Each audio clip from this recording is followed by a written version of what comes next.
स्वः तत्सवितुर्वरेण्यं भर्गो देवस्य धीमहि धियो यो नः प्रचोदयात्।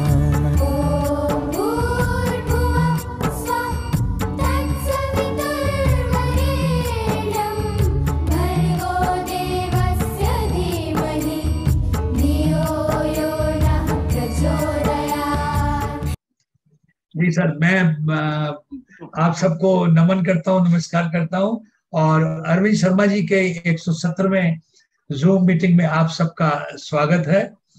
आज का विषय, जैसे आपको पता है, ऋषि और गंगा प्रवाह के साथ उसकी अंतिम यात्रा और भारतीय दर्शन के दृष्टिकोण से पर्यावरण समस्या, environment issues from the point of view of Indian philosophy.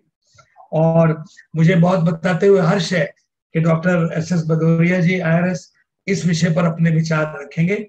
Bhadauria साहब, जो मेरी जानकारी है, गीता के आप विभिन्न पहलुओं पर इस फोरम पर आप कई बार आप मुखातिब होते रहे हैं, और तो आप किसी परिचय के मोहताज नहीं है। आपने विभागीय व्यवस्था के बावजूद भी अपने हिंदी और इंग्लिश में गीता पर कई पुस्तकें लिखी हैं। गीता का सहज भाव, मेरे पास भी वो पुस्तक है, लाइफ और ये किताबें में ऐसा समय आप निकालते हैं तो आपको सलाम, आपकी काबिलियत को सलाम। डॉक्टर भदौरिया साहब, मेरा कहना सोचना ये है आपके बारे में कि आप सिर्फ एक लेखक मात्र नहीं है, आप गीता दर्शन का जो व्यवहारिक उसका जो रूप है उसको भी आप जीवन में साक्षी रखते हैं। मुझे इस बात में एक दलाई लामा की पत्ती याद आती है। दलाई लामा ने जब जीवन को डिफाइन किया है, वो कहते हैं कि life is to be happy and useful. और ये मेरा निजी अनुभव है कि जब आप गाजियाबाद या नोएडा में पोस्टेड थे, कोई भी अधिवक्ता किसी भी प्रॉब्लम के लिए जब आता था तो आप मुस्कुराकर उसकी प्रॉब्लम को दूर कर सकते। मुझे आदेश हुआ तो मुझे वो एक शेर नमला के कि जब भी मिलते हो मुस्कुराते हो, मुझको बताओ इतनी खुशियां कहाँ से लाते हो। ये सब गीता माँ की कृपा है आपके ऊपर, और माँ सरस्वती की जो अपार कृपा आपके ऊपर है। मैं प्रभु से प्रार्थना करता हूँ उसमें लगातार बनी रहे। दोस्तों, जैसा कि बताया गया है कि इस पर्यावरण के का एक ऑलरेडी पिछली मीटिंग में ऑलरेडी पार्टली आपने उसको कवर किया है, अपनी जो पुस्तक के हिसाब से, अपने ज्ञान के हिसाब से, और जो हमारी पौराणिक हमारी जो विरासत है उसके हिसाब से आपने जो किया। ये बड़ा बर्निंग टॉपिक है आज। ये सच है कि मानव ने अपने प्राकृतिक पर्यावरण को इतना नुकसान पहुंचाया है। नदियों में जिस तरह कचरा फेंका जाता है कि नदियों का क्या हिसाब हो रहा है, ये हमारा, मैं सोचता हूँ, एक इंसानी फर्ज है कि हम वायु, मिट्टी और पानी के संरक्षण में पूरा सहयोग दें। जंगलों को काट काट कर कई इंडस्ट्रीज लगाई जा रही हैं, बड़ी बड़ी गगनचुंबी इमारतें बनाई जा रही हैं। ये, और जो नए पेड़ भी लगते हैं वो सिर्फ एक कागजों पर लगते हैं। मैं अब जहां तक हमारी जो आज का विषय है कि हमारे पूर्वजों ने, हमारी जो संस्कृति है, हमारा जो स्क्रिप्चर्स है, उसके बारे में वो उस बात को सालों, वर्षों, सदियों पूर्व वो भली बात ही समझते थे। अब देखिए, हम लोग, हमारे घर की जो घर के लोग हैं, घर की स्त्रियां बरगद के पेड़ की पूजा करते हैं, पीपल के पेड़ की पूजा करते हैं, तुलसी की पेड़ की।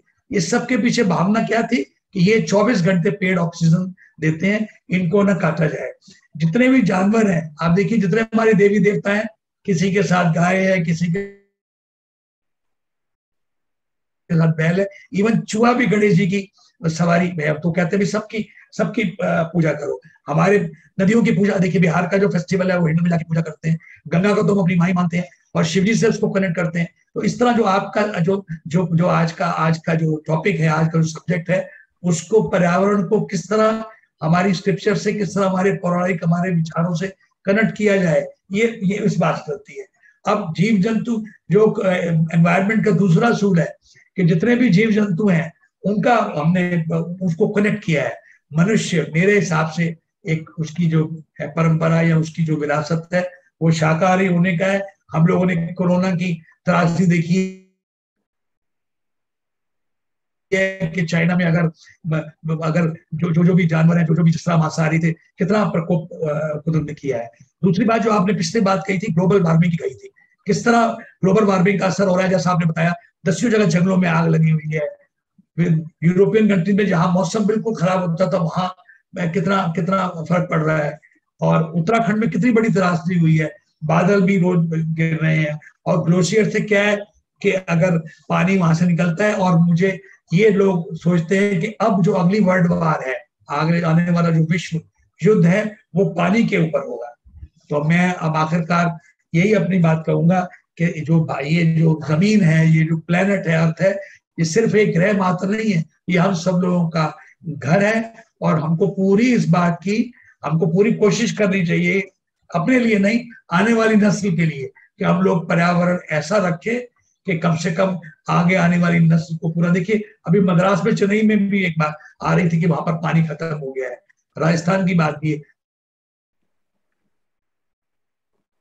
इसके बारे में पर्यावरण की रक्षा करना, चाहे वो नदियां हो, चाहे वो जीव जंतु हो, चाहे समुद्र हो, चाहे वायु हो, हर तरह से हम लोग को इसमें सोच रखनी चाहिए। अब मैं निवेदन बहुत ही आदर सहित मैं भदौरिया साहब से निवेदन करूंगा कि वो अपनी जो बात है उसको आपके बीच में रखें, और मुझे ये मौका देने का, इतनी बड़ी शख्सियत को मुझे परिचय कराने का बहुत बहुत मैं आभार प्रकट करता हूँ शर्मा जी का, और जो लोग मेरे बीच में। आपका बहुत बहुत स्वागत और आप आमंत्रित। बहुत बहुत धन्यवाद आदरणीय श्री रवि कुमार साहब, आदरणीय श्री अरविंद शर्मा जी, श्री राजेंद्र नाथ पांडे साहब, नेप साहब, जेपी सिंघल साहब, ममता शर्मा जी और रंजना शर्मा जी, कालरा साहब, एससी सिंह साहब, सभी को मैं प्रणाम करते हुए अपनी बात का आरंभ, वागीश शर्मा जी, अपनी बात का आरंभ मैं पहले गायत्री मंत्र से आरंभ करूंगा। ओम भूर्भुवः स्वः तत्सवितुः वरेण्यं भर्गो देवस्य धीमहि धियो यो नः प्रचोदयात्। वस्तुतः जो हमारी विचार परंपरा है, उसका आरंभ अगर किसी साहित्य में मिलता है तो वो वैदिक वांग्मय से मिलता है। तो हमारे पूर्वजों के जो विचार थे वो वेदों में समाहित हैं। तो पिछली बार भी हम लोगों ने जो इस विषय पर अपना विचार आरंभ किया, वो वैदिक परंपरा से आरंभ करते हुए औपनिषदिक परंपरा और आधुनिक युग में जो भी समस्याएं हैं वहां तक हमने जाने की कोशिश की थी। ऋषि और गंगा प्रवाह के साथ जो उनकी अंतिम यात्रा है, इस उपन्यास के लिखने का मुख्य मकसद ये था कि वस्तुतः ये जो आधुनिक भौतिकवादी युग है, जो उपभोग पर आधारित हमारी नई भौतिकवादी संस्कृति है, उसके जो दुष्परिणाम आने वाले हैं उनके प्रति लोगों को आगाह किया जा सके। ये जितने भी दुष्परिणाम अभी दिख रहे हैं, जैसे मानसून रिवर्सल हो रहा है, क्लाइमेटिक चेंजेज हो रहे हैं, ग्लोबल वार्मिंग हो रही है, हमारे जितने हिमनद हैं, ग्लेशियर्स वो जो पिघल रहे हैं, जो तरह तरह के प्रदूषण उत्पन्न हो रहे हैं, तमाम प्रकार की प्रजातियां, जीवों और जंतुओं की जो विनष्ट हो रही हैं, जो मनुष्य के अंदर तरह तरह के रोग उत्पन्न हो रहे हैं, ऐसे विषाणु, ऐसे जीवाणु, ऐसे बैक्टीरिया जो उत्पन्न हो रहे हैं, निकल रहे हैं, उन सब के पीछे कहीं ना कहीं एक खास किस्म का असंतुलन है, और उस असंतुलन पे हमें बारंबार चिंतन करने की आवश्यकता है। जैसा कि पिछली बार निवेदन किया गया, इस धरती का जो भाग्य विधाता है वो मनुष्य है। मनुष्य की जो जनसंख्या है वो 7 अरब 700 करोड़ के पार जा चुकी है। भारत में अकेले 130 करोड़ से ज्यादा लोग रह रहे हैं। चीन में 150 करोड़ के आसपास लोग रह रहे हैं। इतनी बड़ी जनसंख्या इस प्लेनेट में जो उत्पन्न हुई है, तो उसके जो उपभोग की संस्कृति है उसमें अगर संतुलन नहीं रहेगा, अगर सभी जीवों का उपभोग कर केवल अपनी ही सुख सुविधाओं का विस्तार कर और इस पृथ्वी में उत्पन्न होने वाले वातावरणीय या जल से संबंधित या मृदा से संबंधित संतुलन पर दृष्टि नहीं रखेगा, विकास की ऐसी रणनीति मनुष्य अगर नहीं बनाएगा जिससे हमारा संतुलन स्थापित हो, तो निश्चित रूप से ऐसी प्राकृतिक आपदाएं आएंगी।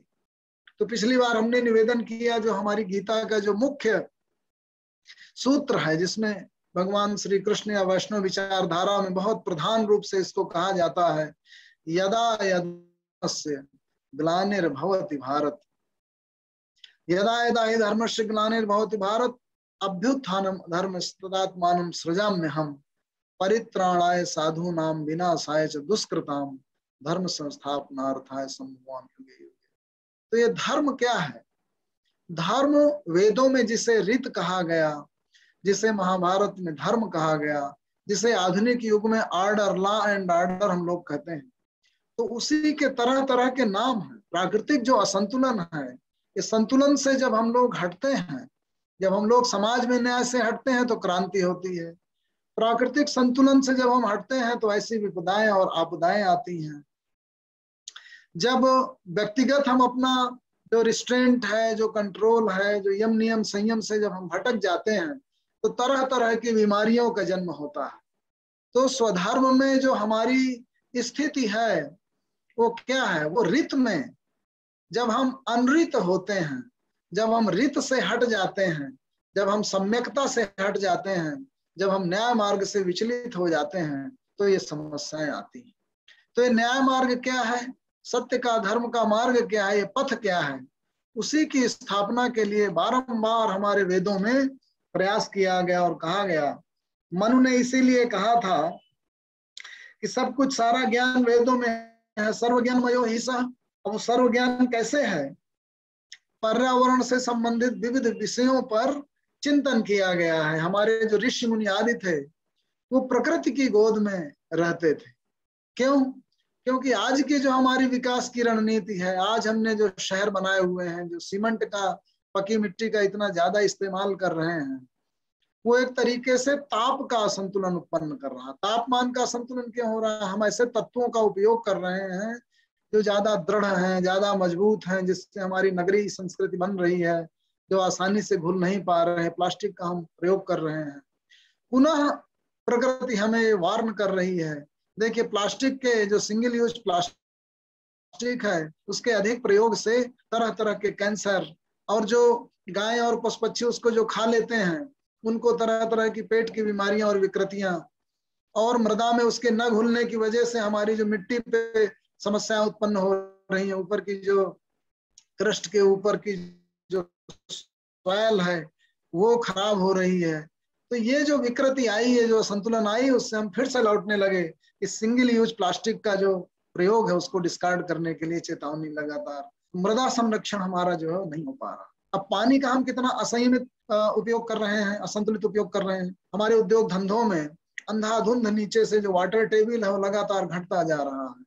आगरा आदि में आप देखेंगे, पंजाब में देखिए, मृदा, हमारी जो ऊपर की मिट्टी है, जो सॉइल है, उसका पूरा नेचर खराब हो चुका है। सैलाइन हो गई है हमारी जो मिट्टी थी, उसका उपजाऊपन खत्म हो रहा है। अब पूरे उत्तर प्रदेश में जितनी गंगा की बेल्ट है उसका वाटर टेबल उसका डिप्लीट कर रहा है। कृष्णा, तुंगभद्रा, कावेरी जो वर्ष पर्यंत पहले चला करती थी नदियां, वो बस 5 महीने, 6 महीने, 7 महीने, 8 महीने उनमें पानी रहता है। समुद्र का जो स्तर है वो लगातार बढ़ रहा है क्योंकि हमारे ग्लेशियर पिघल रहे हैं। आप अगर गोमुख की यात्रा करें तो पाएंगे कि लगभग 3 किलोमीटर के आसपास रिसीड बैक गया हमारा जो गोमुख है। तो ये जितने भी हमारे क्षरण हैं, हमारा जो पानी का कंसंट्रेशन है वो एकदम से बहुत ज्यादा पैमाने पे पानी बरसात हो जाती है और उसको हम रोक नहीं पाते और वो बह के समुद्र तक चला जाता है। अच्छा, अगर जंगल ज्यादा हो जाएंगे तो हर जगह समान रूप से वो जो है वाटर को अट्रैक्ट करेंगे। कैसे अट्रैक्ट करेंगे? वातावरण में जो पूरी प्रक्रिया होती है, जो कंसंट्रेशन होता है, कंडेंसेशन की प्रोसेस जो होती है, जब वेपराइजेशन हो गया, मॉइस्चर बढ़ गई, मॉइस्चर कंटेंट बढ़ गया, तो वो धीरे धीरे फिर अगर वृक्ष हुए, उनकी उपस्थिति हुई, तो धीरे धीरे उसके कंसंट्रेशन की वजह से कंडेंसेशन की प्रोसेस बढ़ती है और वहां ज्यादा पानी होता है। जहां पे वृक्ष कट जाएंगे वहां पानी नहीं होगा। तो हमारे जो पूर्वज थे उन्होंने अपने जो बड़े बड़े विश्वविद्यालय थे वो प्रकृति की गोद के बीच में स्थापित किए। उन्होंने ऐसी विकास की रणनीति बनाई जिससे प्रकृति का मिनिमम क्षरण हो। आज भी आप देखेंगे जिन लोगों को तमाम विकार हो जाते हैं वायु की वजह से, अगर वो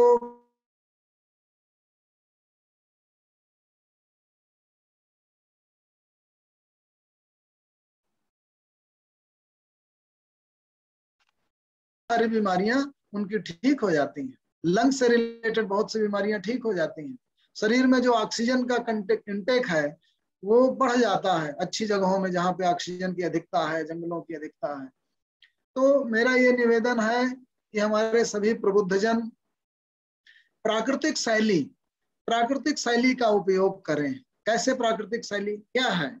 मनुष्य वस्तुतः जो है इसी सॉइल से बना है। अगर आप एक मूवी देखेंगे मार्शियन, तो उसमें क्या होता है, मार्स में हमारा यहाँ से एक वैज्ञानिक जो है गया हुआ है पूरा दल, तो एक व्यक्ति छूट जाता है और बाकी सब वापस आ जाते हैं। तो उसके साथ जो वहां पे हमने अपना एक हैबिटेट क्रिएट किया हुआ है मार्स के अंदर, तो वो वैज्ञानिक देखता है कि उसकी जो खुद की सॉइल होती है, जो उसकी खुद की लेट्रिन से उत्पन्न होने वाली सॉइल है, उसको कलेक्ट करता है और फिर उससे नए नए पौधे जन्म लेने लगते हैं। तो हमारे जो शरीर की पूरी विनिर्मिति है, जब हम बीज डालते हैं इसी मृदा में, तो वो बीज एक पौधे का आकार लेकर के बड़ा होता जाता है। हम लोग क्या हैं, वस्तुतः जो मनुष्य की या पशुओं के शरीर की या वनस्पतियों की विनिर्मिति है, इसी सॉइल से तमाम तरीके के एलिमेंट लेकर के, विटामिन्स लेकर के, मिनरल्स लेकर के, प्रोटीन्स लेकर के, कार्बोहाइड्रेट आदि लेकर के, और इस शरीर का निर्माण होता है। तो ज्यादा से ज्यादा उसी प्राकृतिक हैबिटेट में अगर आपको कुछ ऐसी बीमारियां, अगर आप बिना जूतों के नग्न किसी उसमें पार्क में वॉक करें तो आपकी बहुत सी बीमारियां ठीक हो जाएंगी, क्योंकि डायरेक्ट उसका टच होगा। जो अच्छे पहलवान है वो बरसात के दिनों में अखाड़े की धूल लपेटते हैं, क्योंकि उसी धूल में ऐसे मिनरल्स और ऐसे कण होते हैं जो आपकी तमाम सारी जो स्किन रिलेटेड डिजीज हैं उसको ठीक कर देते हैं। उसमें ऐसे एलिमेंट्स पाए जाते हैं। विटामिन डी की अगर आपको कमी हो गई तो आप ओपन सन में सन बाथ करेंगे। पानी में ऐसे औषधीय गुण हैं, जैसे मणिग्राम आदि में जाइए तो सल्फर जिन फव्वारों के साथ में मिला हुआ कंटेंट होता है, तो तमाम जो मृदा के जो स्किन रिलेटेड डिजीज हैं, जैसे सफेद रोग आदि हैं, वो ठीक हो जाते हैं सल्फर के झरनों से। तो जो हमारी शुद्ध हवा है, शहद, ऐसे शहद का आप इस्तेमाल करिए। आप देखेंगे चित्रकूट के जंगलों में जो मधुमक्खियां शहद एकत्रित करती हैं, उसमें जो वृक्ष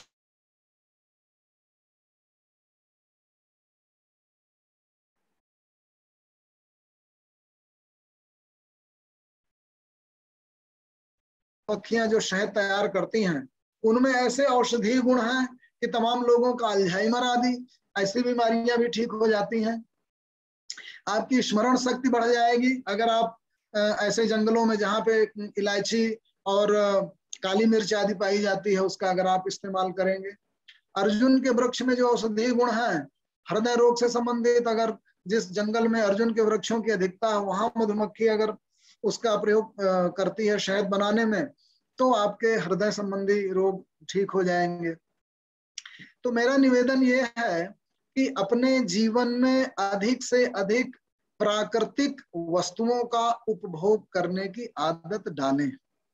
अब जैसा कि रवि कुमार जी ने उस समय बताया कि जो हमारी शाकाहारी जीवन शैली है वो क्या है, वस्तुतः जो पेड़ पौधे आदि हैं, वनस्पतियां, वो मिट्टी से पोषक तत्व ग्रहण करती हैं, लेग्यूम्स है, प्रोटीन्स है, विटामिन्स है, उसको ग्रहण करके धीरे धीरे उनकी जाइलम और फ्लोएम कोशिकाओं से निकल करके फिर सूर्य की का ताप, उसके बाद जो फोटोसिंथेसिस की प्रोसेस होगी, उसके बाद जो है हमारे वनस्पतियां एक फल उत्पादित करेंगी। तो उसमें जो अशुद्धता है, जो इम्प्योरिटी है, वो मिनिमम जाएगी।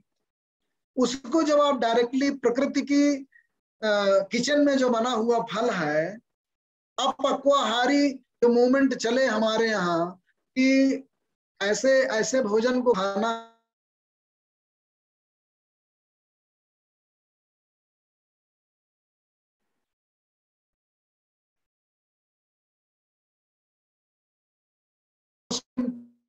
इम्प्योरिटी।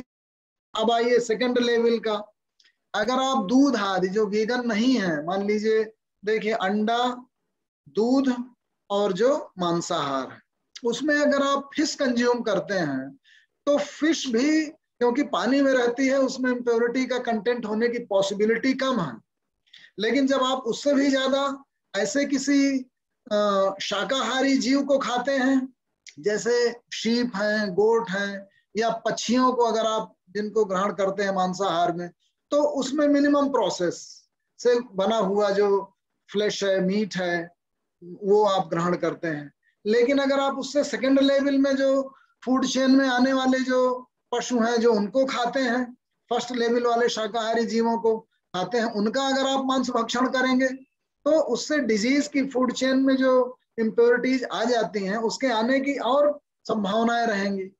तो कुल मिला के अगर आप हमारे कार्बन चक्र का, ऑक्सीजन चक्र का, नाइट्रोजन चक्र का, जल चक्र का, फूड चेन का अध्ययन करेंगे तो जो प्राइमरी प्रोड्यूसर हैं, जो हमारी वनस्पतियां हैं, जो फूड के प्राइमरी प्रोडक्शन करती हैं फोटोसिंथेसिस के माध्यम से, उसको अगर आप कंज्यूम करेंगे या फिशेस को कंज्यूम करेंगे या बर्ड्स को कंज्यूम करेंगे, उससे क्रमशः आगे बढ़ते जाइए तो उतना ही आपको ज्यादा समय लगता जाएगा।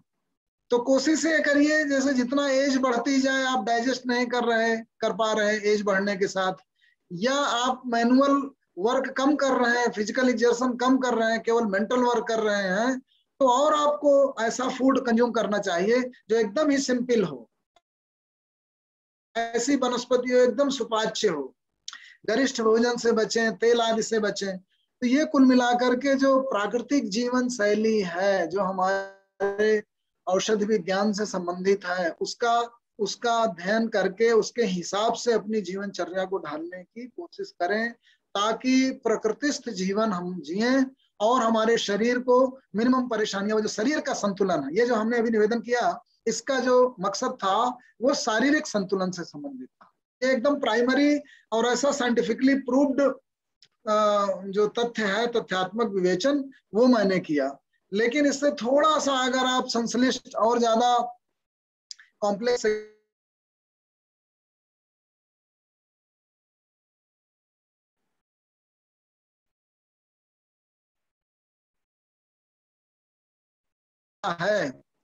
तो मन, विचार, बुद्धि और शरीर, इस सबका इतना अभिन्न संबंध है कि जैसे जब आप तनावग्रस्त होते हैं तो तरह तरह के हार्मोन्स का सिंथेसिस होता है बॉडी में पचाते वक्त भी, और जब मन पे तरह तरह के विचार जो आते हैं उनका शरीर पे, आपका शरीर तमतमा जाएगा, रक्त प्रवाह बढ़ जाएगा, शरीर में तनाव ज्यादा पड़ेगा, आपकी मांसपेशियां तन जाएंगी, उसमें ऐसा रक्त और ऐसे तरह तरह के द्रव्य पदार्थों का स्राव होगा, एड्रेनल ज्यादा एक्टिव हो जाएगा, ताकि तो जो जो आप भयमयी होते हैं, क्रोधमयी होते हैं, तो आपके शरीर में तरह तरह के तत्वों का सिक्रीशन शुरू हो जाता है।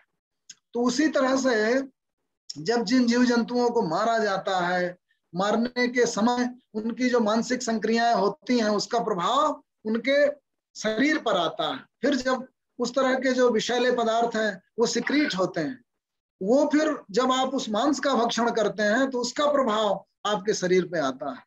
तो इसलिए ये जो फूड चेन है वो फूड चेन का बहुत ही कॉम्प्लेक्स इम्पैक्ट जो है वो खाने वाले पे, ग्रहण करने वाले पे पड़ता है। इसी को हमारे पुराणों में और तमाम प्राचीन ग्रंथों में तामसिक भोजन कहा गया, और गीता में जो है ना आहार पर पूरा पूरा एक जो है चिंतन किया गया कि किस तरीके का आहार होना चाहिए।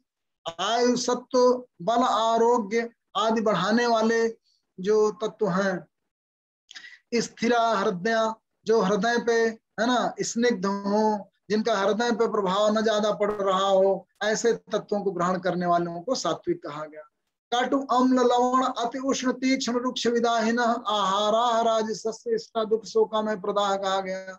अर्थात जो तीखे हों, कड़वे हों, ज्यादा तापमयी हों, उन सबका भक्षण करने से राजसिक वृत्ति बढ़ती है ना। यातयामम गत्रसम पूत परिषितम च तुच्छिष्टम अपचामेध्यम भोजनम तामस प्रियम, जो पुराना हो, सड़ा हुआ हो, बासी हो, ऐसा उच्छिष्ट हो, ऐसा फलादि नहीं ग्रहण करना चाहिए, ऐसा भोजन नहीं ग्रहण करना चाहिए, क्योंकि जो रखा हुआ है, रखा हुआ पानी नहीं पीना चाहिए। शास्त्रों में ऐसी बातें आती हैं, क्योंकि उसमें तरह तरह के कीटाणु, विषाणु, जीवाणु आदि पड़ जाते हैं। तो ये भोजन की दृष्टि से प्राकृतिक जो हमारी किचन है, जो नेचुरल रसोई है प्रकृति की, उसमें जो बना हुआ भोजन है, उसको जितना ही आप ग्रहण करेंगे उतना ही शरीर का संतुलन बेहतर रहेगा। इस दृष्टि से शास्त्रों में चर्चा की गई है। हमारा जो वाणी है, वाणी के लिए भी कहा गया, ये वाणी ही एक तरीके से हमारी शत्रु है और यही मित्र है। वाणी हमारी जो है, बोलते वक्त कैसे, वाग उसर्व भेषजम अवाग ही वज्र, सुस्वर को भेषज कहा गया, औषधि के समान कहा गया, और जो कर्कश स्वर है उसे वज्र के समान कहा गया। तो ऐसा क्यों? क्योंकि जो वाणी है उसका प्रभाव पड़ता है बोलने वाले पे भी और सुनने वाले पे भी। तो मन, वाणी और कर्म, इसी तरह से हमारे कर्मों का विवेचन है। तो कुल मिलाकर के प्राकृतिक जीवन शैली जिए, व्यक्तिगत रूप पर जो शारीरिक संतुलन है उसे बनाए रखें, और ऐसा भोजन आदि ग्रहण करें जो कि सुपाच्य हो, ज्यादा से ज्यादा प्राकृतिक हो। जीवन शैली को हम प्राकृतिक कैसे बनाएं? ऐसे स्थलों पर रहें जहाँ की वायु शुद्ध हो, जहाँ का पानी शुद्ध हो, अपने परिवेश के पानी को शुद्ध रखने की कोशिश करें, अपने आसपास की नदियों का संरक्षण करें। बहता हुआ पानी ही शुद्ध होता है। तो पानी रुकता क्यों है? जब उसमें तरह तरह के पदार्थ, जो हमारा औद्योगिक विसर्जन है, वो हम डालते हैं, उसकी चिंता नहीं करते। तो अपने परिवेश को हमने विनष्ट कर रखा, उस पर कोई चिंतन ही नहीं है। तो हमें वृक्षारोपण के द्वारा वृक्षों को अधिक से अधिक लगाकर, जैसे वृक्षमाल, तरह तरह के, गंगा के लिए नमामि गंगे, नमामि नर्मदे, ऐसी योजनाएं चली हैं। तो मेरा अनुरोध है कि आप लोग ज्यादा से ज्यादा सक्रिय होकर के, जो भारत देश में नदियों के लिए रैली फॉर रिवर्स एक आंदोलन चलाया हुआ है हमारे सदगुरु जी ने, नमामि गंगे स्कीम हमारी भारत सरकार ने चलाया हुआ है, पर्यावरण मंत्रालय ने। तो ज्यादा से ज्यादा जो प्रबुद्ध लोग हैं वो अपने आसपास के पर्यावरण को, मृदा पालूषण, जो सॉइल पालूषण है उसको, ध्वनि पालूषण, वायु प्रदूषण आदि के लिए जिम्मेदारी जो अपनी है उसका निर्वहन करें। न केवल जो सरकारी नियम है उनका पालन करें, बल्कि जितना अधिक से अधिक सहयोग हो सके नदियों के संरक्षण में, अधिक से अधिक वृक्षारोपण में, सिंगल प्लास्टिक का यूज रोकने में। तो इस तरह के जो आंदोलन चल रहे हैं उस पर अगर आपकी सक्रिय भूमिका होगी तो हमारा परिवेश शुद्ध होगा। अब थोड़ी सी चर्चाएं में जो हमारे वेदों आदि में अपने पर्यावरण को लेकर के चिंतन हुआ है, उसके माध्यम से मैं 5 मिनट आप लोगों के लेना चाहूंगा। हमारे यहाँ कहा गया, अथर्ववेद में वायु और सूर्य दोनों की महत्ता प्रतिपादित की गई, जिसके अनुसार कहा गया, वायु एवं सूर्य संसार रक्षक तथा रोगों के नाशक। ऐसे स्थल पर रहे जहाँ पर्याप्त धूप आती हो, बहुत अंधेरे स्थलों में ना रहे, नहीं तरह तरह की स्किन डिजीजेज हो जाएंगी। फंगस कैसे आता है? फंगस जब आप अपने कपड़ों को प्रॉपर तरीके से बिना निचोड़े, बिना धूप में सुखाए जब प्रयोग करते हैं, और उससे जब सॉइल युक्त जब वायु बहती है तो उसमें फंगस उन कपड़ों में लग जाते हैं। तो अच्छी तरह से कपड़ों को धूप में सुखाएं, गीले कपड़ों का इस्तेमाल कम करें, ऐसे खुले स्थलों में रहें तो आपके आंख की रोशनी भी ठीक रहेगी और लंग्स की बीमारियां कम होंगी। आज की डेट में तो जो कोरोना की महामारी है बेसिकली लंग्स को ही ज्यादा इफेक्ट कर रही है। तो जहाँ पे प्रॉपर वेंटिलेशन नहीं है या जहाँ पे प्रदूषित वायु है, वहां पे इस तरीके की बीमारियां ज्यादा फैलती हैं। तो ज्यादा से ज्यादा आपने अगल बगल वृक्षारोपण करें। अपने हर एक वर्ष में कम से कम 5-10 वृक्ष लगा करके अपने प्रियजनों के नाम पर वृक्षारोपण करें। कोशिश करें कि जहां भी नए नए मार्ग बन रहे हैं उसके इर्द गिर्द 200 मीटर दोनों साइड में वृक्ष लगाए जाएं, क्योंकि उतना वृक्षों का कटान हो जाता है। वृक्षमाल एक परियोजना अभी गंगा के लिए मैंने थोड़ा सा अलग से बनाया हुआ है, उस पर विचार करूंगा। तो जो नदियां हैं उनके दोनों तरफ 1-1 किलोमीटर तक जो है वो वृक्षों का कवर लगाया जाए वृक्षमाल परियोजना के तहत, ताकि उससे पानी भी शुद्ध रहे और वाटर टेबल भी अच्छा हो जाए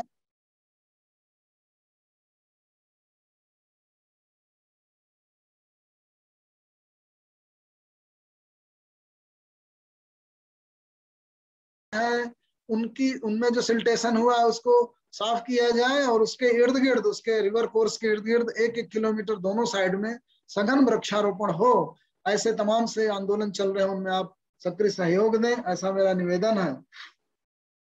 अब देखिए, ऋग्वेद में जो हमारे दृष्टा हैं वो कहते हैं कि आपके ग्रह स्थित जो अमृत तत्व है उसमें से कुछ अंश हमें भी प्रदान कर दीर्घजीवी बनाइए। यददो वात ते ग्रहे अमृतस्य निधिर्हितः ततो नो देहि जीव से। यह अमृत तत्व क्या है? ऑक्सीजन है। वायु हमें प्राण देती है तथा मनुष्य के शारीरिक मनों को विनष्ट करती है, तथा इसके विपरीत प्रदूषित वायु में श्वास लेने से मनुष्य दुर्बल और अल्पायु होता है। इसका वर्णन वेद में कहा गया, द्वौ इमौ वातौ वात आसिंधोरा परावतः दक्षम ते अन्यम आवात परान्यो वात यद्रवः आवात वाहि भेषजम हि वात वाहि यद्रवः त्वं हि विश्व भेषजो देवानम दूत ईश। अब वायु प्रदूषण से शोधन, वायु में उपस्थित अत्यंत प्रमुख तत्व अमृत को नष्ट न होने देने के लिए ऋग्वेद में कहा गया, नु चिन्नु वायो अमृतम विदश्येत। मनुष्य के अपने प्राणों की रक्षा के लिए प्रमुख वात शुद्धि पर विशेष ध्यान देना चाहिए, जिसका वेदों में वर्णन है। तो कुल मिलाकर के ये हमारी नैतिक जिम्मेदारी है, व्यक्तिगत स्वास्थ्य के लिए आवश्यक है। हमारी आने वाली जो नस्लें हैं, पीढ़ियां हैं, जनरेशन्स हैं, वो निश्चित रूप से समाप्त हो जाएंगी अगर हम अपने वातावरण को शुद्ध नहीं करते। अभी 84 लाख योनियों की चर्चा हम लोग जो करते हैं, आज की डेट में जो वैज्ञानिकों ने जो इन्यूमरेशन किया है, जो गणना की है, वो आधी स्पीसीज रह गई हैं। तो आधी जो स्पीसीज हैं वो कैसे खत्म हुई? हमारी जो दिनचर्या है उसमें जो हम अपने मृदा में पूरे ज्यादातर बड़े बड़े पेड़ पौधों से युक्त जो हार्टिकल्चर है उस पर जोर देने की बजाय हम जो क्रॉप्स हैं, जो एक वर्ष में 2-2, 3-3 बार जल्दी से हमको जैसे गेहूं, चावल आदि खेतों वाली फसलें हम लगाने लगे, तो बहुत सी पौधों की प्रजातियां नष्ट हो गई। काट काट कर हमने जो है और सब खेत बना डाले। ये तो शुक्र करिए पूरी दुनिया में 3/4 जो है समुद्र है। अगर 3/4 धरातल होता तो हो सकता है हमारी जनसंख्या न जाने कितनी बढ़ गई होती। तो हमें पौधों का संरक्षण करना है, जीव जंतुओं वनस्पतियों का संरक्षण करना है। तमाम ऐसी वनस्पतियों की प्रजातियां हैं जो अपने आप में औषधियां हैं। जैसे तुलसी का मैक्सिमम अगर आप सेवन करें, अर्जुन के वृक्ष की छाल का, पत्तियों का सेवन करें, पीपल का किसी भी रूप में सेवन करें, उसके पत्तों का, उसकी छाल का, उसके दूध का, उसके पानी का, कुछ भी सेवन करें, तो तरह तरह की बीमारियां आपकी दूर हो सकती हैं। ऐसा घास में अगर आप दूर्वा उसके साथ पैदा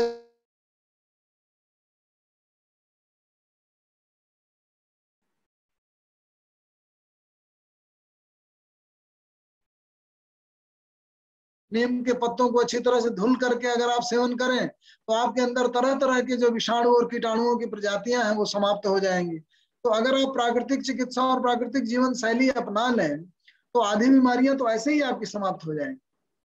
वेदों में जल को एक तरीके की औषधि कहा गया। ऐसे शमत आवो हेमवती शमते संतुत्स्या शमते सनिसदा आपह ते शंतु वर्षा शमते खनित्रमा आपह शमयाह कुंभे भिराभृता।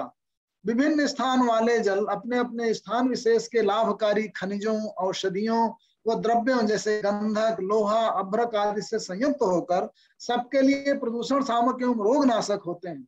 जल रोगनाशक है, अतः इसे सर्वोत्तम वैद्य कहा गया। अप ईश्वंतः अमृतम अपसु भेषजम अपसु अंतर विश्वानि भेषजा आपश्च विश्व भेषजी आपह प्रणीत भेषजम। शुद्ध जल के महत्व का प्रतिपादन करते हुए वेद में पुनः वर्णित है कि शुद्ध जल का पान और उसमें स्नान से शारीरिक मलिनता दूर होती है।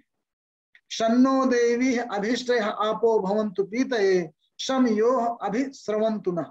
वह जल ही मानव वर्ग एवं वनस्पति वर्ग के लिए रक्षक है जो मधुस्रावी एवं पवित्र हो। मधुश्युतः शुचियो याः पावकास्ता आपो देवी रिह मामवन्तु। तो वायु, शुद्ध वायु ग्रहण करें, शुद्ध जल ग्रहण करें, अपने परिवेश में जो कुएं आदि हैं ज्यादा से ज्यादा वो शुद्ध रखें, कम से कम जल का सेवन करें ताकि अन्य व्यक्तियों के लिए भी जल बचा रहे और उसका संरक्षण हो सके। जल में क्योंकि आप सब बहुत ही महत्वपूर्ण, प्रभावशाली और प्रभु वर्ग के लोग हैं जो आज की इस कार्यशाला में हमारे साथ जो डिस्कशन कर रहे हैं। तो आपका प्रभाव, आपके विचारों का प्रभाव, आपके कार्यों का प्रभाव बहुत दूर तक जाता है। तो जहां भी आप बैठे, अपने पर्यावरण को शुद्ध करने का एक मन में भाव रहे। आपके आसपास जो भी रणनीतियां बनती हैं विकास की, वो ऐसी रणनीतियां बने जो सस्टेनेबल डेवलपमेंट को ध्यान में रख करके बनाई जाए। ऐसा अगर आप लगातार कोशिश करेंगे तो निश्चित रूप से उसका प्रभाव पड़ेगा पूरी सरकार की नीतियों पर, पूरे उद्योग जगत के जो हमारे प्रभु वर्ग के लोग हैं वो जो अपनी रणनीतियां बनाएंगे। क्योंकि कागज में तो नीतियां बन जाती हैं लेकिन उसका अमल वास्तव में नहीं होता। तो मेरा निवेदन ये है कि अगर आप प्रभावित करेंगे रणनीतियों को जो कि बनती हैं, तो उसका प्रभाव आपको आने वाली पीढ़ियों को, आपके पड़ोसियों को, आपके परिवारजनों को, आपके मित्रजनों को, आपके देश को, आपके समाज को, सबको मिलने वाला है।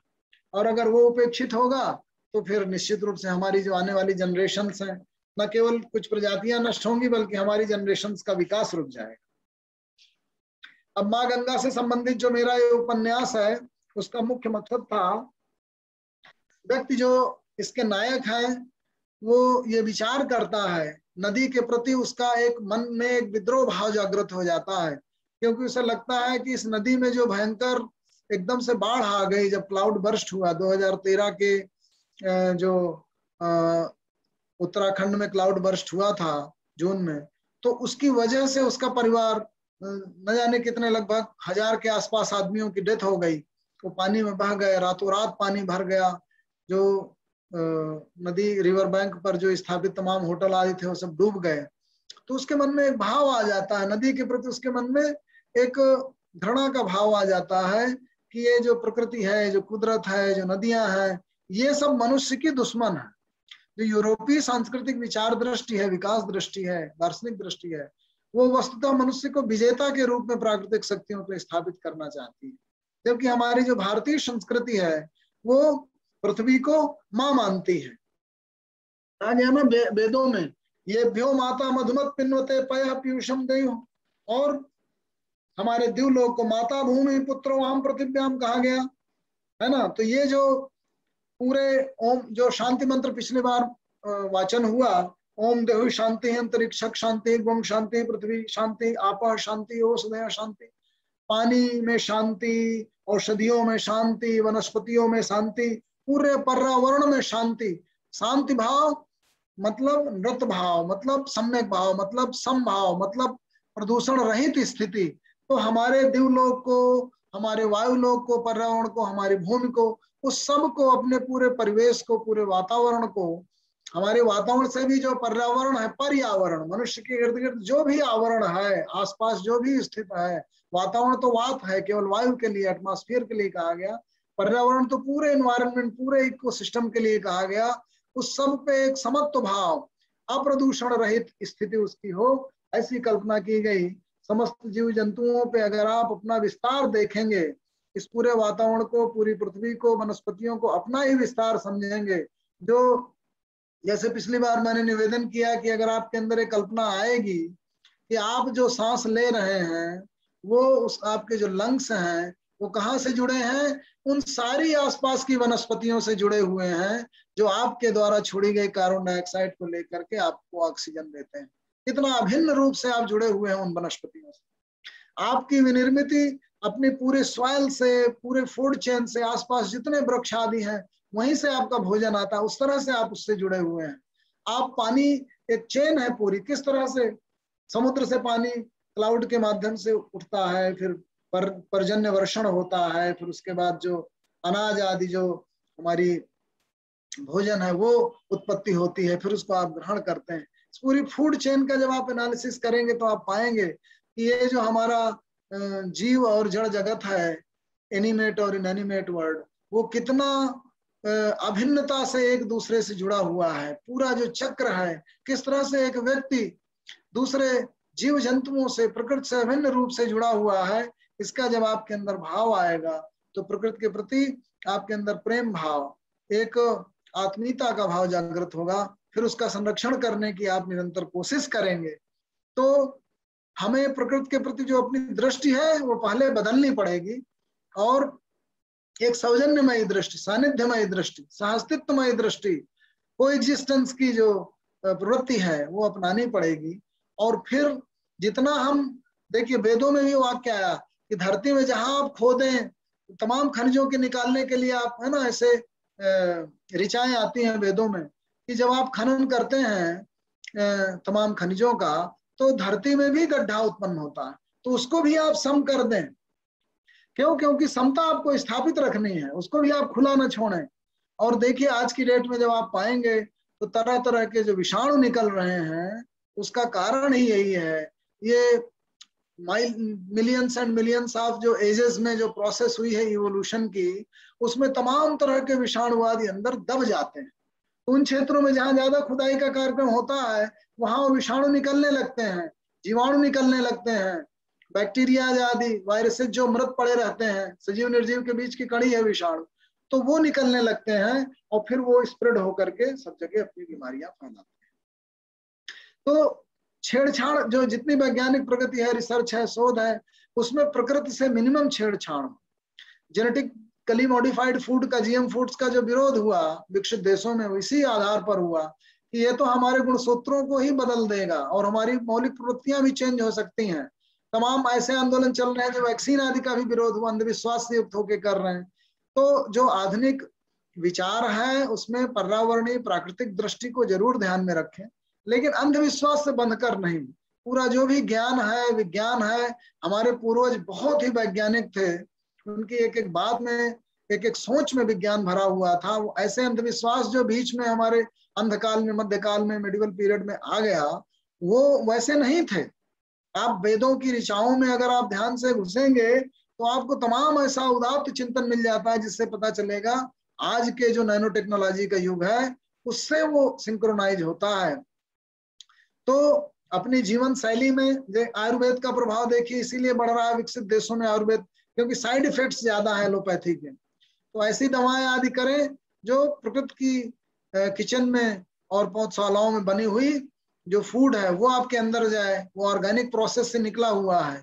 ऑर्गेनिक फूड खाएं, ज्यादा से ज्यादा जो इंसेक्टिसाइड, पेस्टिसाइड्स, खाद रहित, जो इनसे युक्त ना हो जो भोजन, इस तरह से जो बनी हुई फसलें हैं, उनसे जो बना हुआ खाद्य पदार्थ है, उसको जब आप ग्रहण करेंगे तो आप ज्यादा स्वस्थ रहेंगे। अदरवाइज वो थोड़ा थोड़ा इकट्ठे होके और आपके कभी किडनी में पथरी पड़ जाएगी ना, कभी आपके गाल ब्लैडर में पथरी पड़ जाएगी, फिर पूरा गाल ब्लैडर रिमूव करना पड़ेगा, फिर आपका जो फैट है और जो प्रोटीन है उसका आप जो है सिंथेसिस, उसका प्रॉपर तरीके से वो नहीं हो पाएगा डाइजेशन।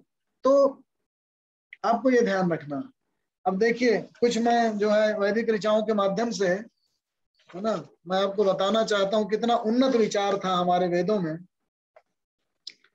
कहा गया यजुर्वेद में 14वें मंडल में, व्यामालेखी अंतरिक्षम माहिंसी पृथिव्या संभव, अर्थात दिवलोक को हानि मत पहुंचाओ।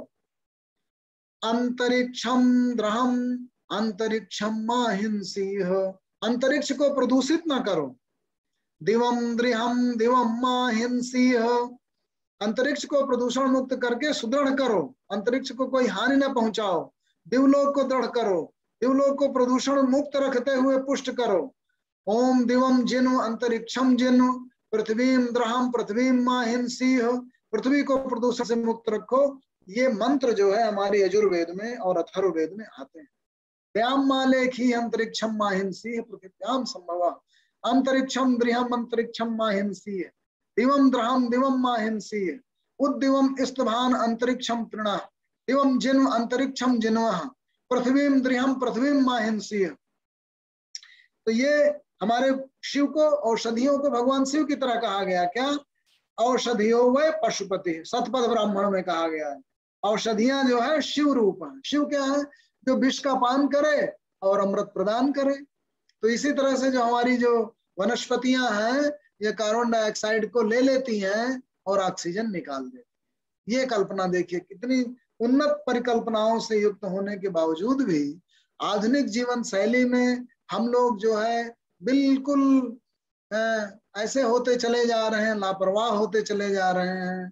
पर्यावरण के प्रति जो अपनी जिम्मेदारी है उसको भूल करके ऐसी विकास की रणनीति का सहयोग कर रहे हैं, व्यक्तिगत रूप से इस तरह से चीजों का कंजम्पशन कर रहे हैं जिससे हमारा शारीरिक संतुलन बिगड़ रहा है, हमारे समाज का संतुलन बिगड़ रहा है, हमारी प्रकृति परिवेश और पर्यावरण का संतुलन बिगड़ रहा है, उसको बनाने की जो जिम्मेदारी है उसको आप महसूस करिए और ये ध्यान में रखिए कि ये हमारी नैतिक जिम्मेदारी है, अन्यथा प्रकृति ऐसे परिणाम देगी जिसको हम लोग जो है अगर अपने से नहीं सुधरे तो प्रकृति फोर्सफुली सुधार देगी, क्योंकि यदा यदा ही धर्मस्य ग्लानिर्भवति धर्मो रक्षति रक्षिता।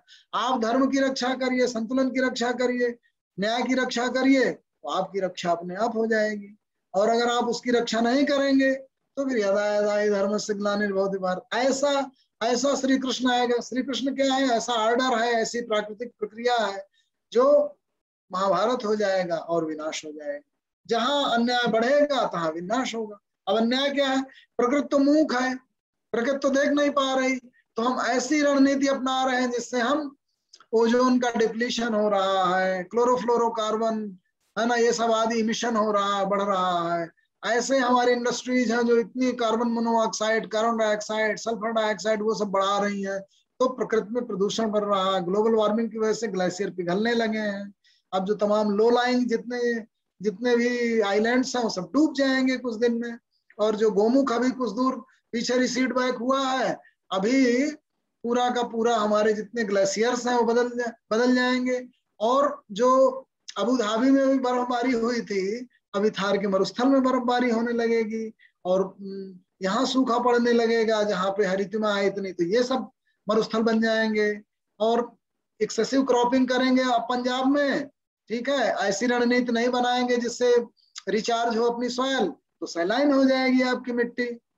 तो देखिए कितना, अगर आप सुंदरी वन को खत्म कर दीजिए तो अभी उम्फान आया था, ठीक है, और अब इतने बड़े बड़े साइक्लोन्स आएंगे जो पहले रोक लेते थे, समुद्र के किनारे की जो वेजिटेशन थी जो रोक लेती थी, उसका जब आप विनष्ट करेंगे तो सीधे आपकी जो बस्तियां हैं उनको उजाड़ेगा जो है। और फिर धरती हिलेगी जब आप ज्यादा ऐसी ऐसी माइंस खोद लेंगे और ऐसे ऐसे डैम्स बना देंगे, है ना, जिससे वहां नीचे प्लेटें खिसकेंगी और फिर समुद्र हिलेगा और फिर बड़ी तरंग आ जाएगी जिसको सुनामी कहेंगे। तो फिर 10 किलोमीटर अंदर तक जो मेनलैंड है वहां पे आके पानी में बस्तियां डूब जाएंगी।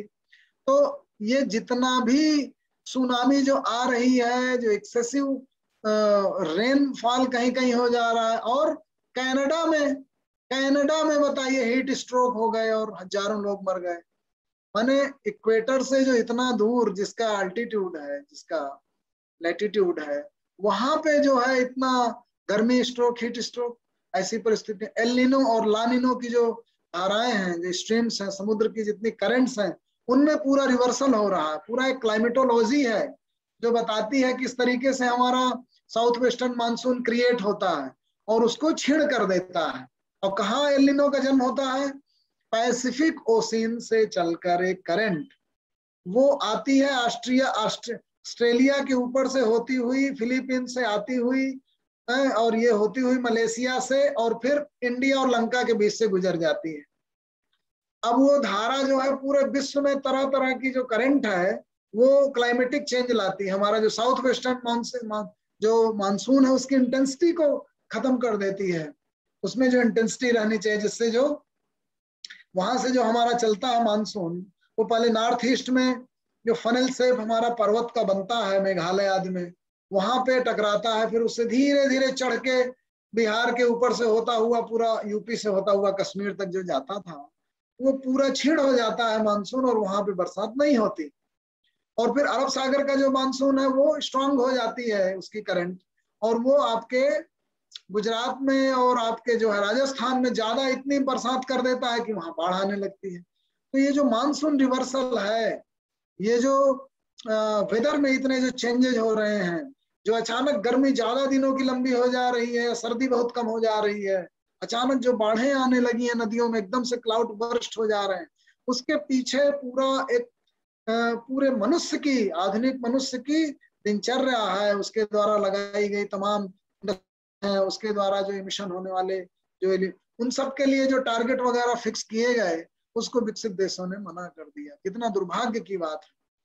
तो हमें अपने तन मन धन से व्यक्तिगत स्तर पर, समाज के स्तर पर, संस्था के स्तर पर, राज्य के स्तर पर, अंतरराष्ट्रीय स्तर पर, जहां भी जितना आपका प्रभाव हो, ये आपकी नैतिक, सामाजिक और आने वाली नस्लों पीढ़ियों के प्रति जिम्मेदारी है कि उसका निर्वहन करें।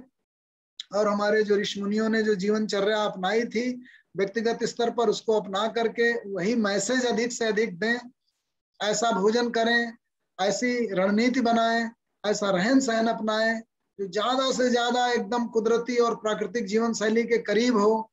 और आपको एक मंत्र बता दूं, अगर आपको तमाम सारी बीमारियां होने लगी हों, सांस की और स्किन रिलेटेड डिजीजेज और ये सब, तो आप 15 पेड़ लगाइए और अपने द्वारा लगाए गए पेड़ों को ना अपने हाथ से उस छाल को दिन भर उसको जो है चिपटिए, उसमें गले लगाइए और हाथ से रगड़िए उसकी छाल को, उसकी पत्तियों को रगड़िए, पूरे शरीर में मलिए और तुलसी का सेवन करिए और मृदा जो है मिट्टी उस पर लेटिए और फिर देखिए आपकी तमाम सारी जो प्राकृतिक चिकित्सा है, जो गांधी जी जिसको कहते थे मिट्टी पानी इनके प्रयोग कर शरीर में पूरा मिट्टी लपेट करके ना दिन भर लेटे रहते थे और फिर जो है कहते हैं गर्मी लग गई, तो वो जो गर्मी लग जाती है वो शीतल हो जाएगी। अगर बॉडी का टेम्परेचर आपका थर्मोस्टेट डिस्टर्ब हो गया तो वो करेक्ट हो जाएगा। पानी का खूब सेवन करिए, शुद्ध पानी का, है ना, वायु का, अच्छी वायु का सेवन करिए और प्राणायाम के द्वारा जो इनटेक है ऑक्सीजन का बढ़ाइए। और जो 10 पौधे लगाते हैं हर साल में, तरह तरह के लगाइए, अर्जुन के पेड़ लगाइए, पीपल के पेड़, नीम के पेड़, और उनकी पत्तियों का, उनके फलों का सेवन करिए अपने द्वारा लगाए हुए शुद्ध। और ज्यादा से ज्यादा चाय में सब डाल के अपक्व आहार अपनाइए और मैं दावे के साथ कहता हूं कि आपकी आधी डिजीजेस खत्म हो जाएंगी। तो ये जो है एक मंत्र जो दिया है तमाम हमारे ऋषियों ने कि अपने जीवन में आप जितने ज्यादा से ज्यादा पेड़ लगाएंगे, जितने जीवन का निर्माण करेंगे, आपकी जीवनी शक्ति, आपका उत्साह, आपके अंदर जो ऊर्जा का संचार है, जो आरोग्यता है, वो सब बढ़ जाएगी। तो इन्हीं शब्दों के साथ मैं अपनी वाणी को विराम ये कहते हुए देता हूं कि हमारे जो भी जानकार, समझदार, बुद्धिमान, प्रबुद्ध, प्रज्ञामयी जो संत, ऋषि और जो आधुनिक समय तक के जितने भी बड़े विचारक क्वांटम फिजिक्स आदि के हुए हैं, उन सब ने यही कहा, यही निवेदन किया कि अपनी प्रकृति का संरक्षण करना है, प्रकृतिमयी जीवनचर्या अपनानी है, अपनी प्रकृतिमयी जीवन दृष्टि रखनी है, शुद्धता संतुलन को बढ़ाना है और यही हमारे व्यक्तिगत हित में, आने वाली पीढ़ियों के हित में, समाज के हित में, प्लेनेट माँ धरती के हित में होगा। उस विचार को ध्यान में रखते हुए अपनी जीवनचर्या अपनाएं, तभी सबका कल्याण होगा। बहुत बहुत धन्यवाद आदरणीय भदर साहब। आज आपने ऋषि और गंगा प्रवाह के साथ उसकी अंतिम यात्रा भारतीय दर्शन के दृष्टिकोण से पर्यावरण समस्याओं का विगमन का पार्ट 2 लिया। बहुत बहुत धन्यवाद।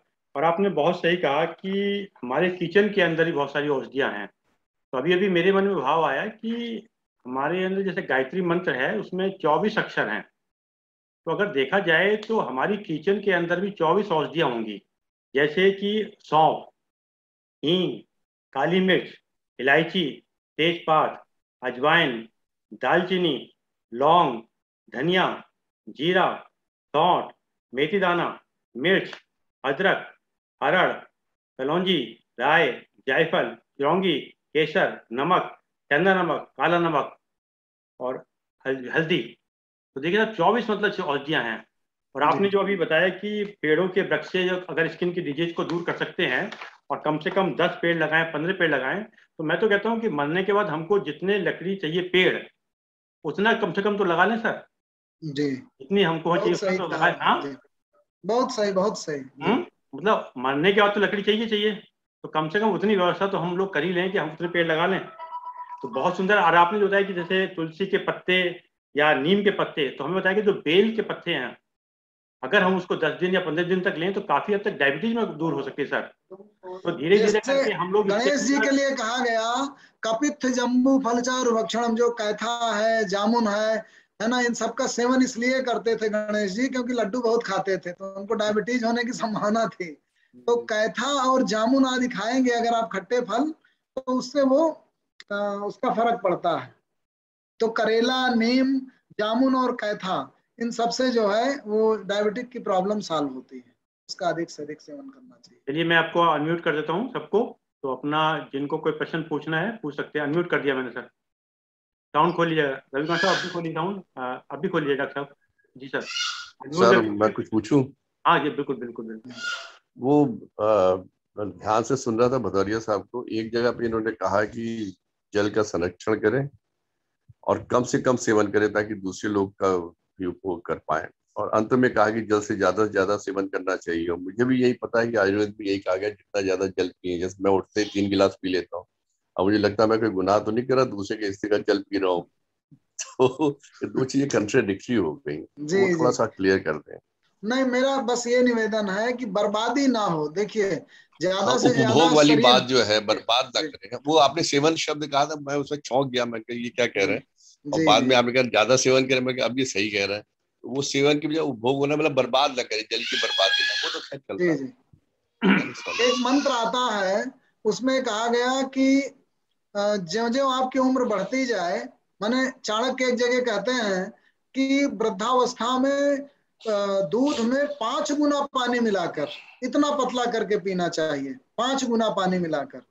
और जितना आप भोजन करें उससे 2 गुना पानी का सेवन करें, और जितना पानी का सेवन करें उससे 2 गुना ज्यादा हवा का सेवन करें।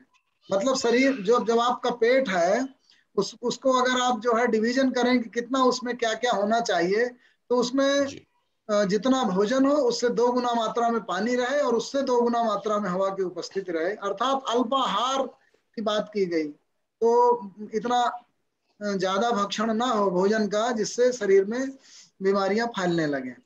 लेकिन जल ज्यादा से ज्यादा पिए। जी, ज्यादा से ज्यादा शुद्ध जल का सेवन करें और बर्बादी ना हो, बस ये निवेदन था। बाकी पीने में तो खैर सर हर प्रूडेंट आदमी, क्योंकि मैंने भी एक अभी रिसेंटली व्हाट्सएप भी पढ़ा, एक देखा था, एक वीडियो आया था, कोई डॉक्टर थे उनको जेल में बंद कर दिया था, तो वहां जब कोई दवाई वगैरह नहीं होती तो पानी पिला के इलाज करते थे। तो हमारी बॉडी का 70% तो वाटर ही है, और कई बीमारियां इसलिए भी हम लोग होती कि हम लोग ठीक से पानी नहीं पीते। पानी का ज्यादा सेवन करें तो वही इट इज क्लियर सर, बस वही बात। इसमें तो ये निवेदन करना चाहूंगा, जो पुराने हमारे जितने वेद पाठी लोग थे वो 5 बार स्नान कराते थे। आप देखेंगे थर्मोस्टेट जब आपका डिस्टर्ब होता है बॉडी का तो बहुत सारी डिजीजेज उत्पन्न होती हैं, और स्मृति पे भी, मन की स्थिरता पे भी और शांति पे भी बहुत प्रभाव पड़ता है। तो अगर आपका थर्मोस्टेट डिस्टर्ब होने लगे तो पानी अगर आप 5 बार नहाएं, जैसे ज्यादा प्रॉब्लम्स हो रही हैं, जिसको ज्यादा क्रोध आदि आता है, अपने आप संतुलित होने लगेगा। तो बहुत सारे जो हमारे प्राकृतिक चिकित्सा में विधियां हैं उसमें मिट्टी और पानी के द्वारा ही, प्राणायाम के द्वारा ही बहुत सी बीमारियों को ठीक कर देते हैं। अब हमारे यहाँ जो ब्लड का जो सर्कुलेशन है, प्राणायाम जब आपका बढ़ेगा, प्राणवायु बढ़ेगी, आप ज्यादा ऑक्सीजन लेंगे कंटेंट, हर जगह जगह जो ब्लड है वो लंग्स के माध्यम से जब ऑक्सीजन कंटेंट लेके जाएगा हीमोग्लोबिन, तो आपका जो सेल्स ऐसी हैं जो डेड हो रही हैं, न्यूरॉन्स जो खत्म हो रहे हैं ब्रेन के, वो रिफॉर्म होने लगेंगे, और स्किन में रिफॉर्मेशन शुरू हो जाएगा, जो डेड सेल्स हैं वो खत्म हो जाएंगी, आंखों की रोशनी कहते हैं बढ़ जाती है, सर स्किन में अपने आप साइन आ जाता है, और तमाम सारे जो जहाँ पे फ्लैश ज्यादा जम रहा है, इकट्ठा हो रहा है, फैट ज्यादा अकुमुलेट हो रहा है, वो अपने आप पिघलने लगता है। तो वर्कआउट के साथ साथ प्राणायाम से सब्स्टिट्यूट करें ज्यादा से ज्यादा, तो उसका बहुत फायदा मिलता है। डॉक्टर साहब एक चीज मालूम करूँ, अभी आपने कहा कि पानी जो है रखा हुआ नहीं पीना चाहिए, और जैसे कहा गया, चाणक्य एक जगह कहते हैं कि 6 घंटे 5 घंटे रखा हुआ पानी है बहुत समय तक, तो अब जैसे ढक करके आप पानी रखे हुए हैं और तांबे के बर्तन में रखे हुए हैं तो, या मिट्टी के अच्छे बर्तन में ढक के रखे हैं तो वो तो ठीक है, लेकिन अगर खुला रखा हुआ पानी है तो चाणक्य उसको कहते हैं जैसे कुत्ते की पेशाब होती है, ओपन में रखा हुआ पानी ये हो जाता है। तो क्योंकि उसमें जो है तरह तरह के बैक्टीरिया अगर ओपन में रखे हुए हैं तो आ करके उस पानी को प्रदूषित करेंगे, और वातावरण में उठ रही जो मिट्टी है वो गिरेगी उसमें प्रदूषित, तो वो दिखता नहीं है, सूक्ष्म रूप में सब प्रभावित करता है। इसलिए मिट्टी आदि के बर्तनों में या तांबे आदि के बर्तनों में अच्छे उसमें रखा हुआ जो पानी है, ढक के रखा हुआ पानी है, वो सेवन कर सकते हैं। खुले में रखा हुआ प्रदूषित पानी के लिए ऐसा कहा गया। जैसे हम लोग स्नान करते हैं, भी आपने कहा 5 बार स्नान करें, तो जैसे वैसे स्नान को तो ये भी कहा गया कि जब भी कभी आप बाहर से आए या किसी मीटिंग से आए तो आपको स्नान करना चाहिए ताकि बैक्टीरिया जो है वो दूर जाए। तो स्नान में क्या हमको सबसे पहले सिर में पानी डालना चाहिए या पैरों में डालना चाहिए? क्योंकि इसमें तो प्राकृतिक चिकित्सा के माध्यम से जो करते हैं चिकित्साएं, इसमें पूरा एक विज्ञान है कि किस तरह से पानी का सेवन करें, कितना करें। लेकिन वैज्ञानिक दृष्टि से देखिए, जब आप बाहर से आते हैं, जैसे हमारे यहाँ कहा गया ना कि किचन, हिंदू किचन में मुस्लिम रसोइयों के द्वारा बनाया गया भोजन और अगर क्रिश्चियन टेबल में खाया जाए, मतलब क्रिश्चियंस के जो टेबल मैनर्स हैं वो बड़े ही सोफिस्टिकेटेड हैं।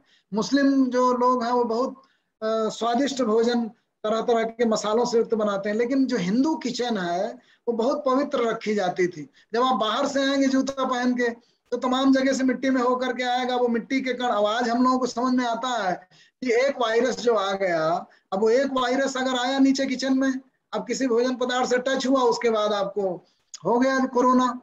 तो कुल मिलाकर के जो अशुद्धियां हैं वो पैरों के माध्यम से चल के आएंगी, हवा के माध्यम से चल के आएंगी, शरीर में लिपट करके आएंगी। इसीलिए आजकल पूरी किट पहना करके भेज रहे हैं, किट को बाहर ही उतरवा देते हैं। क्यों? तो वो सूक्ष्मता वो जैन दर्शन में बहुत मिलती है। कणाद जो मुनि थे, उन्होंने पूरा एक सूक्ष्म जीवों का अध्ययन कर रखा था उन्होंने। तो ये जो विचार आदि रखे गए, उसमें सूक्ष्म जीवों जंतुओं के प्रति हमारी जो वैदिक दृष्टि है, उन लोगों को ये चिंतन था कि शुद्धता क्यों आवश्यक है, स्पेशली किचन में जहाँ भोजन बन रहा हो। तो नहाने का यही कारण होता था। और जो स्त्री भोजन बनाती थी वो नहा धो करके साफ स्वच्छ कपड़ों के बाद बनाती थी। बाहर से आए हुए लोगों को किचन में प्रवेश नहीं दिया जाता था। तो साफ सफाई ही उसका मकसद था। एक दूसरी बात ये, जो स्नान का महत्व इसलिए कहा गया, न केवल उससे आपकी अशुद्धियां बाहर की दूर होती हैं, बल्कि थर्मोस्टेट बैलेंस होता है। आपके जो पोर्स हैं, वो जो रोम छिद्र हैं, वो खुलते हैं, तो उससे आपका स्वेटिंग प्रॉपर होती है और आपका थर्मोस्टेट प्रॉपर हो जाता है, बैलेंस हो जाता है।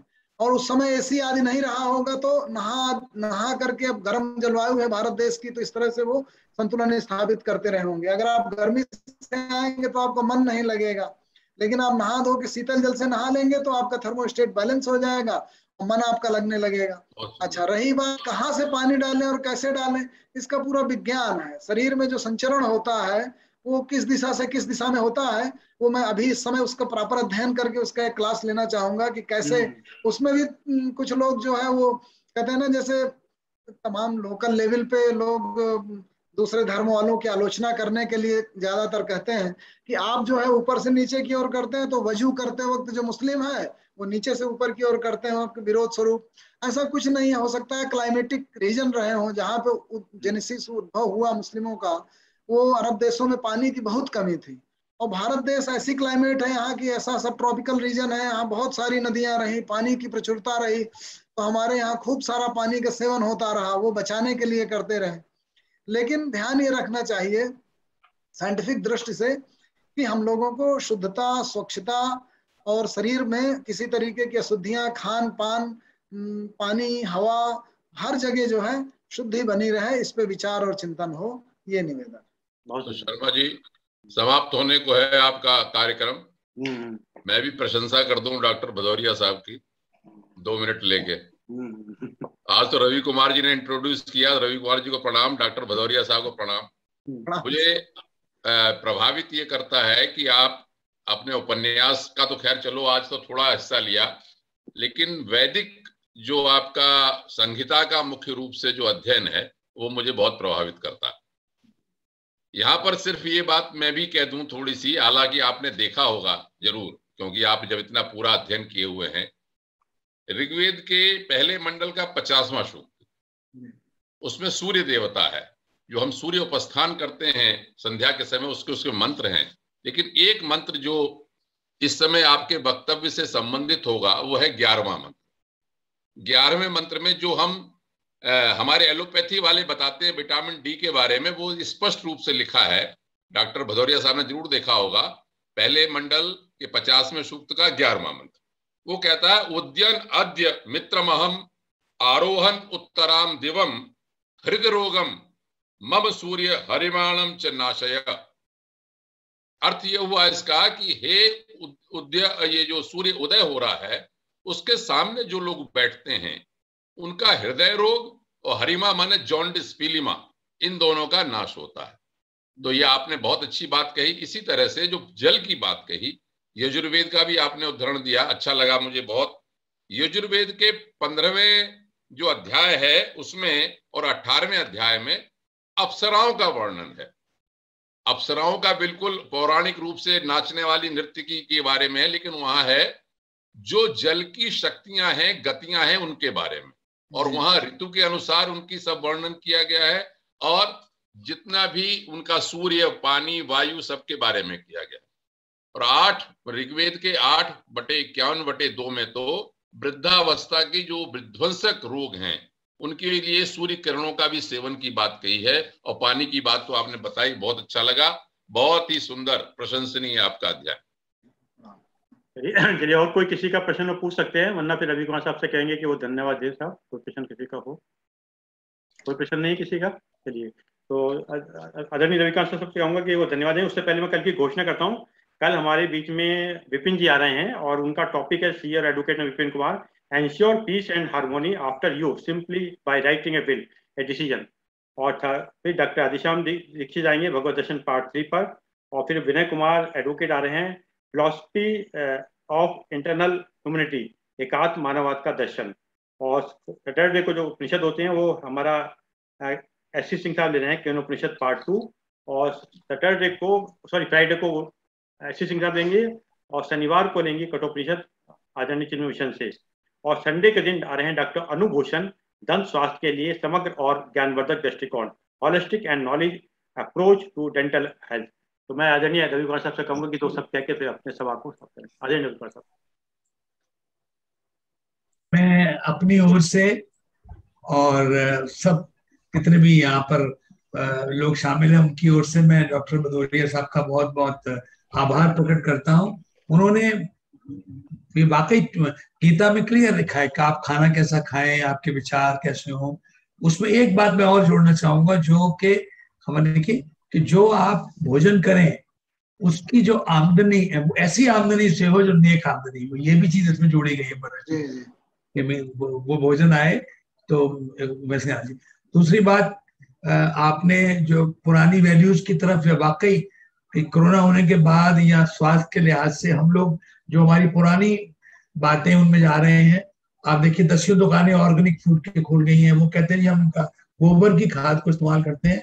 अगर सब्जी जिस बाजार में आम मिलती है ऑर्गेनिक, उससे दूसरे भाव में मिलती है।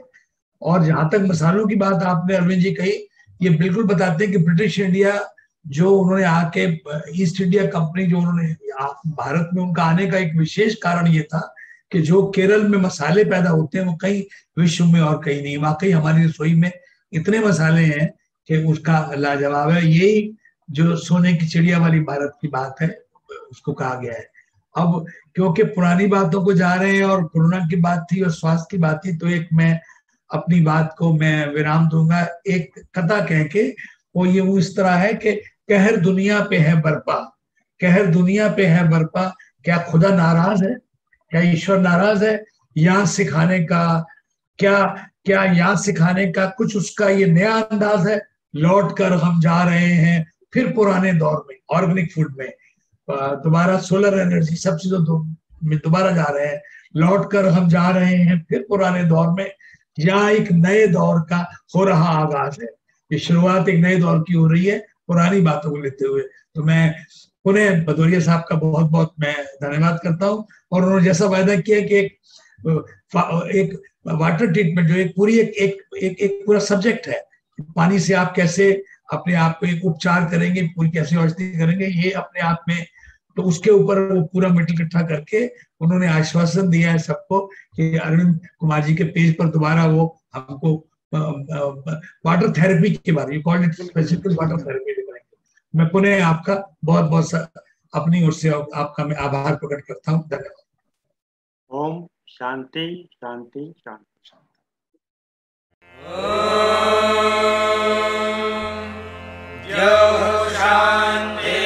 शांतिरन्तरिक्षं शान्तिः, पृथिवी शान्तिरापः शान्तिरोषधयः